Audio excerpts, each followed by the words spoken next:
Welcome back, students. The topic for today's discussion is network devices. So, let us discuss what are the various hardware network related devices that are available. The various devices with respect to hardware, network hardware are hub, switch, router, gateway, access point, Wi-Fi card, NIC, RJ45 and modem. So these are the 10 items or 10 hardware devices which we are going to discuss in today's session. And you will be wondering why this is needed. See, these jargons are needed in order to solve a 4-mark question which they will be frequently asking in our class 12 board examination. So let us go or let us discuss each of the hardware device one by one in detail. Namely, the first device which we are going to discuss is hub. So hub here, as you see this particular diagram, here the data is being transmitted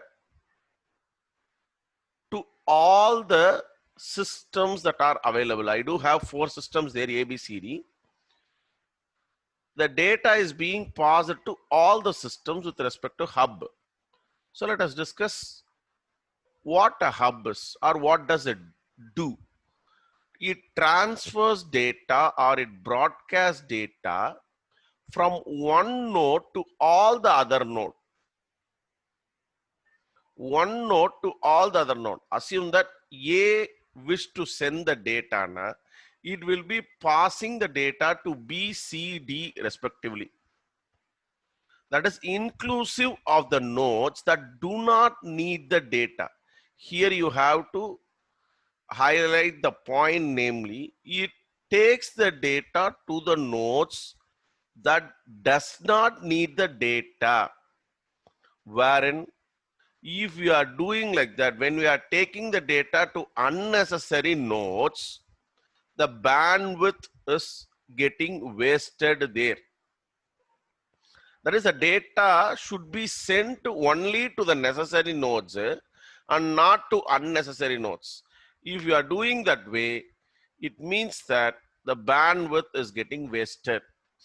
And hub is an example for half duplex communication, meaning it is one-way communication. An example for this one is keyboard. Assume that I am typing something on the keyboard. It gets displayed on the screen or the monitor, whereas something which is present on the screen will not come back to the keyboard. This is one way of communication, that is with respect to half duplex communication. It is one way. It is only one way, not the other way.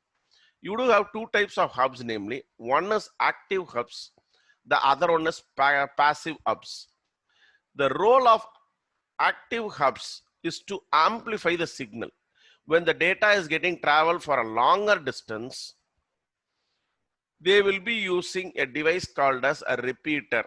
We call this one as active hubs, which enhances or amplifies the signal so that the other person who is at far away end can have the signal clearly or can have the data clearly. Likewise, in any meetings, people will be having speakers. When a person is speaking over the mic, the data, that is his speech, has to travel for a longer distance. They will be having speakers then and there at certain distances. This speaker enhances the signal so that the other person who is at the far away end can hear it properly. The same way hub does the same thing.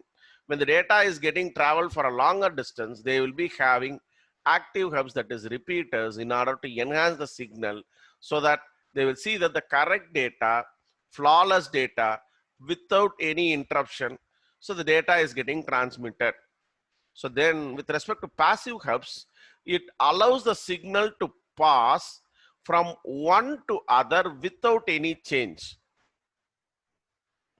It takes the data, it delivers to all the nodes. That is, this is an example for a passive hub.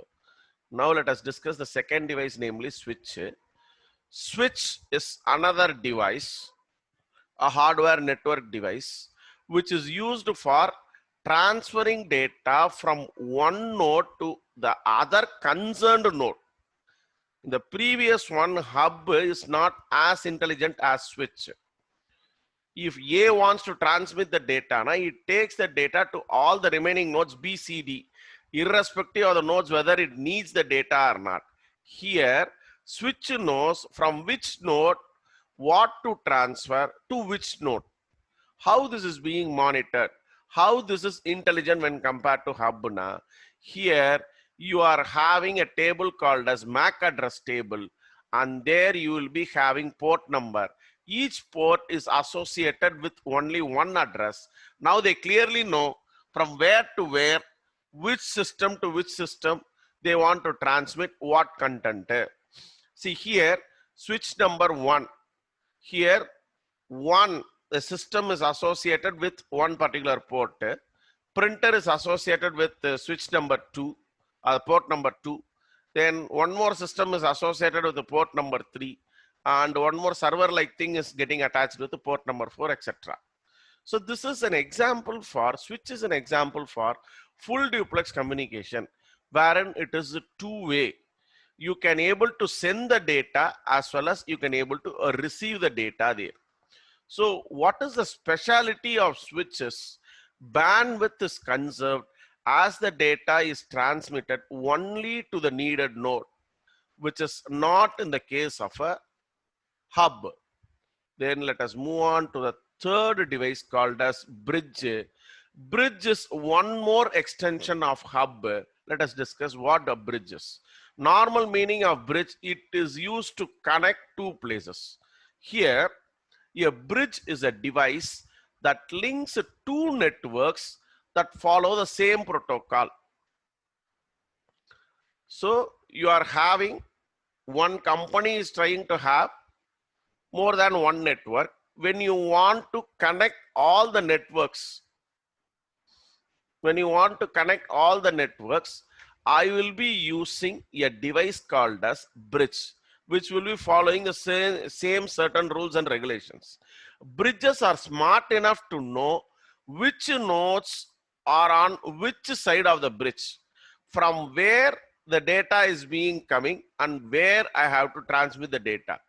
This bridge is able to identify, whereas hub is unable to identify the same thing, whereas switch can do the same thing. Now with respect to the one more device, a router. A router is a network device that forwards the data from one network to another network. Assume that this particular part which I am trying to show, this part is one network and this is another network. When you want to exchange information, you will be using this device called as a router. Any router will be having a router table. That router table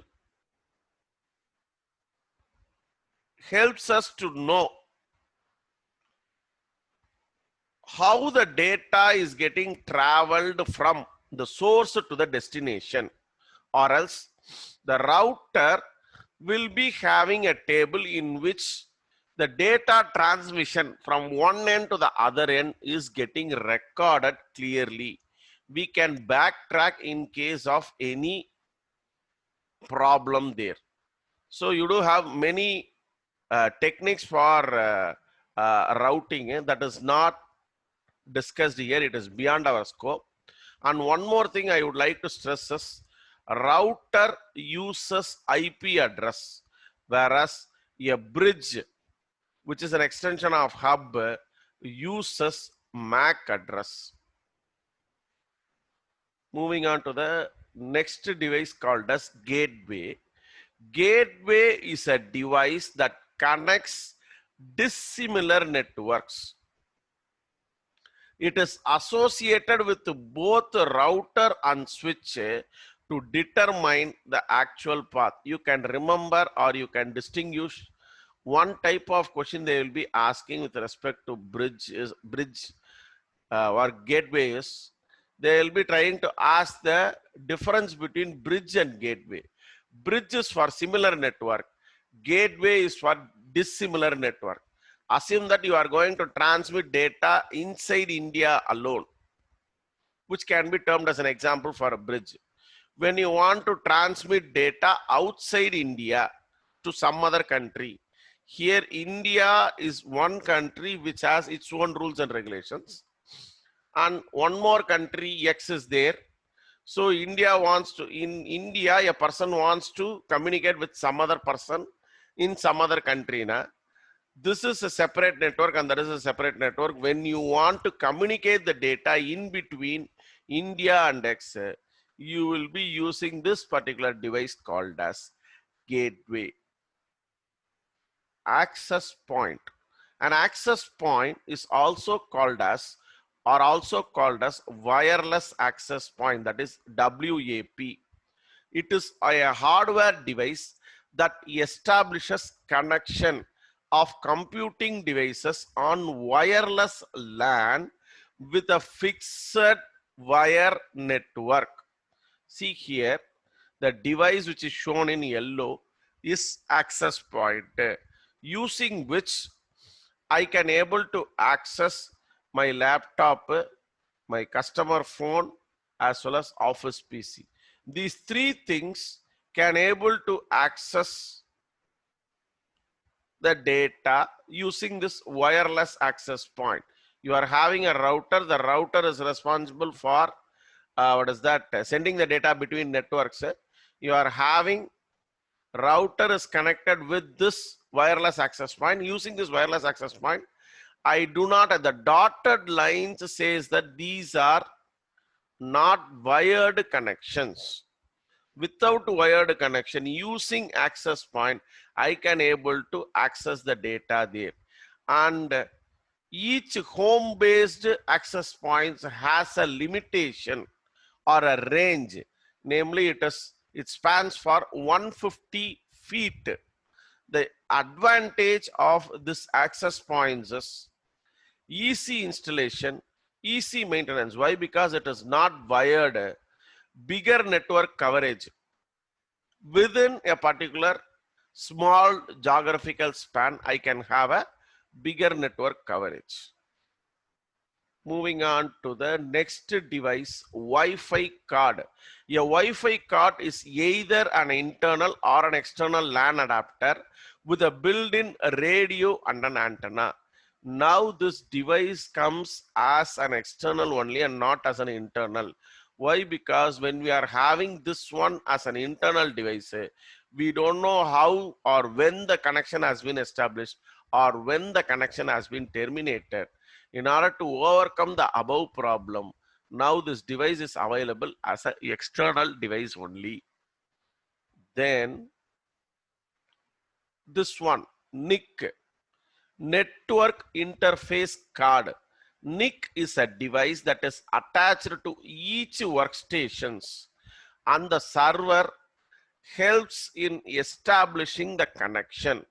Here you can find a port wherein our Ethernet cable will be plugged, right, in order to access the other net, in order to transmit the data to another network. NIC manufacturer assigns a unique physical address to each NIC card. Each card which is of this type will be having a unique physical address. This is known as media access control, and using this only, this bridge is able to identify, whereas router uses IP address for identification. Here we are having a pair of digits, namely how many pairs? It is 6 pairs. 10:B5:03:. 63 colon 2E colon FC. See, what is this, sir? See, this one 10 colon B5 colon 03 indicates who has manufactured this particular hardware device, namely the NIC card, who has manufactured it, which company has manufactured it.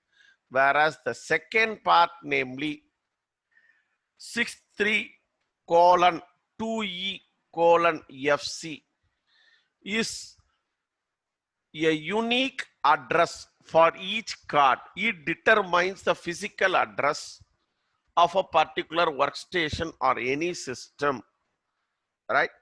Then how can we extract this particular information? If you are using Windows now, you have to type something called as CMD in the command prompt. Once you have typed that one, you kindly type ipconfig. It means Internet Protocol Configuration. You will be having some set of things. Then when you want to see all the contents related to ipconfig, the next command, when you give ipconfig/all, from there I can easily extract this particular address, that is namely 10 colon B5 colon 03 colon 63 colon 2E colon FC respectively. RJ45. What is this RJ? The RJ in RJ45 stands for a registered jack, a connection to a particular device, since it is a standard networking interface. And what this 45 means? It refers to the number of interface standard. Each RJ45 connector has 8 pins. You will be having 8 pins there, which means an RJ cable contains 8 separate wires, RJ45 cable. If you look closely at the end of Ethernet cable now, you can actually see the 8 wires, which will be of different color. Something yellow, white, blue, and green, orange. These are some of the colors. With respect to the last device, network hardware device, this should be the last device which we will be discussing in today's session, that is modem. Modem stands for modulator and demodulator. It is a hardware component that allows the computer or any other device such as a router or a switch to connect to the internet. If we need internet facility, I have to use something called as modem. It converts or modulates an analog signal from a telephone or a cable wire to a digital data, that is ones and zeros, that a computer can recognize. Similarly, it converts the digital data from a computer or any other device into analog signal that can be sent over standard telephone lines. Here, if you look at this particular diagram, you are having a single connection which is being splitted into two outputs. One output is given to the telephone link. The other output is being plugged on to. The other output is being plugged on to where now it is the modem. And you are having one connection from the modem to the CPU. Here, when I type something in my web browser, I need some information. My digital data using this modem is getting converted to analog signal and it is being transmitted. All right. On the other end, the data which is traveling in the form of analog signal reaches the server. There, the demodulation process happens. That is conversion of analog signal to digital signal is happening at the other end. Now server comes to know what is the need of this particular client. Again, the server is trying to respond. When the server is trying to respond, again, the digital data from the server is getting converted to analog signal. It is being transmitted.